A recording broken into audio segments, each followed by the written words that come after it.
All right, so I tried it. It was great. Crisp, moist, tender, crisp.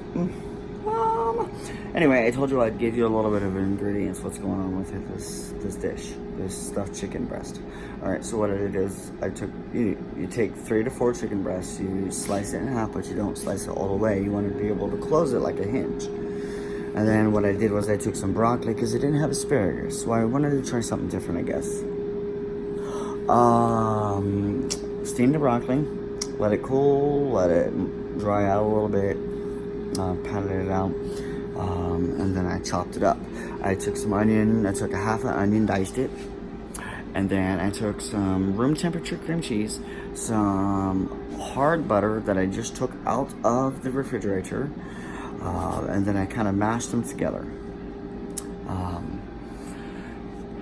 As well as the broccoli, the onion. Oh, and then what I also did was threw some more cheese in there. Probably could use provolone, mozzarella would be best.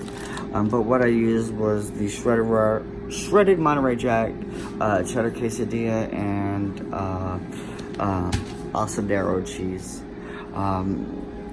For the seasoning for the breadcrumbs, what I did was I took some bread that I had as a loaf, threw it in the oven, toasted it up, chopped it in a food processor, threw some Italian seasoned basil, cumin, thyme, garlic salt, black pepper, just a dash of regular salt, and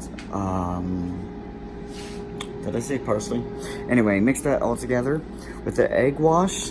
Yeah, you put the mixture, put the cheese and the broccoli, mash up.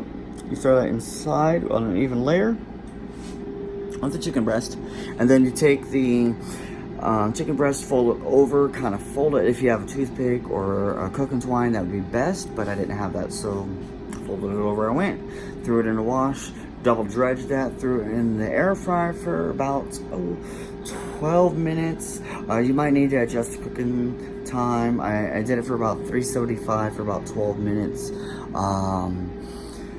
For the first one, it turned out pretty good. I'm throwing 2 more in there. We'll see how much longer it has to take. But give this recipe a try. Let me know if you'd love to see more of these videos, and I'll love your feedback. Thank you.